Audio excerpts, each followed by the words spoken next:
Rudiana menunjuk para pengacara ini seperti itu. Apalagi hingga saat ini media ataupun saya pribadi belum pernah tuh melihat surat kuasa dari Ibtu Rudiana ya. Karena menurut sepengetahuan saya ya, sebelum mereka ini banyak muncul di media ya, yang katanya mengaku jadi apa namanya kuasa hukum dari Ibtu Rudiana, saya sudah menelusuri, saya sudah mencoba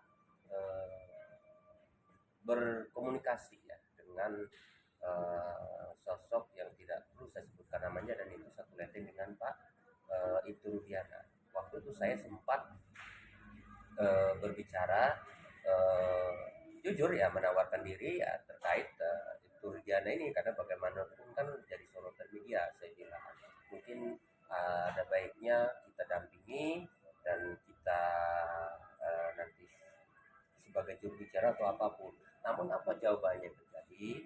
Bahwa dalam kepolisian itu ada protap, ada SOP ya, bahwa apa namanya polisi yang berstatus aktif itu tidak bisa didampingi oleh kuasa hukum dari luar, karena di kepolisian itu ada atau memiliki tim hukum atau biro hukum yang bisa membantu untuk menangani terkait Ibtu Rudiana. Nah, oleh sebabnya pada saat itu ya saya pikir ada gunanya juga kan gitu loh, karena bagaimanapun informasi yang saya dapat itu jelas satu, dan memang Ibtu Rudiana juga terbentuk dengan instruksi pimpinan, jelas dong, karena dia masih aktif, bagaimanapun harus mengikuti arahan atau instruksi pimpinan seperti itu. Artinya polisi yang aktif itu tidak, artinya dia belum bisa menuju kuasa hukum atau gimana bang? Atau memang dia perlu dibantu dari kuasa hukum seorang pengacara kah atau seperti apa? Atau memang dia nantinya akan dibantu hukum oleh bidang hukum yang ada di kepolisian? Dia memang harusnya didampingi kalau memang diperlukan oleh tim hukum atau biro hukum yang ada di dalam institusi itu gitu, seperti itu.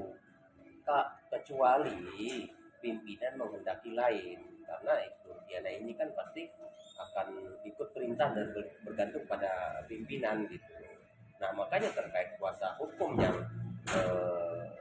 para kuasa hukum ini yang masuk telah mendapatkan kuasa hukum gitu. Kalau memang benar ada, ditunjukkan saja. Jadi tidak menimbulkan polemik gitu loh. Seperti itu. Kalau memang itu benar ada, artinya bahwa Ibtu Rudiana mendapat restu atau arahan untuk menggunakan pengacara lain gitu. Berbicaranya bukan boleh, tidak boleh, tapi berdasarkan SOP yang ada dalam kepolisian, polisi aktif itu memang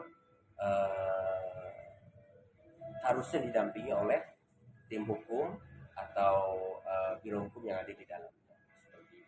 Meski dia dilaporkan di Baris-Krim bang? Iya, itu kan hanya baru dilaporkan seperti itu gitu. Kecuali kalau memang sudah dinonaktifkan atau seperti apa, seperti halnya dulu kan waktu Ferdi Sambo kan nggak ada, ya nggak, waktu Ferdi Sambo kan sebelum nonaktif kan nggak ada yang mendampingi kan, seperti itu gitu. Pas sudah non aktif baru ya bang? Ya, baru ada yang mendampingi gitu. Itu pun nggak serta merta sampai terpublikasikan dan sebagainya kan. Seperti itu. Sampai tim kuasa hukumnya mensomasi Deddy Mulyadi, terus ada 2 orang lagi. Abang menanggapi seperti apa? Kalau saya sih ya terkait somasi kan memang siapa saja boleh. Kalau ada landasan, ada dasarnya ya memang itu harus somasi itu harus keluar gitu. Tapi saya pikir lucu ya. Kang Deddy apa yang harus disomasi ya? Kang Deddy itu kan memang bukan praktisi hukum, bukan pengacara.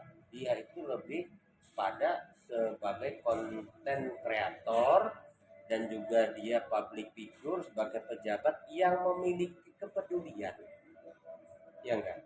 Dia ingin sekali masyarakat awam ini melek mata akan hukum yang terjadi di Indonesia ini.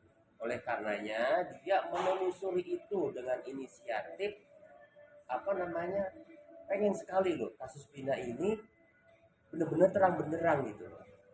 Kalau yang saya lihat itu gitu. Terus kalau ada orang lain yang tiba-tiba mensomasi apa? Ya enggak? Iya betul. Perkaranya kan hanya baru dilaporkan. Buktikan dulu gitu loh. Ya enggak? Dibuktikan dulu laporan ini. Kalau memang lu aktif turun dia nih dilaporkan, ya proses dulu. Nanti kalau memang tidak terbukti keluar SP2 ini, silahkan laporkan balik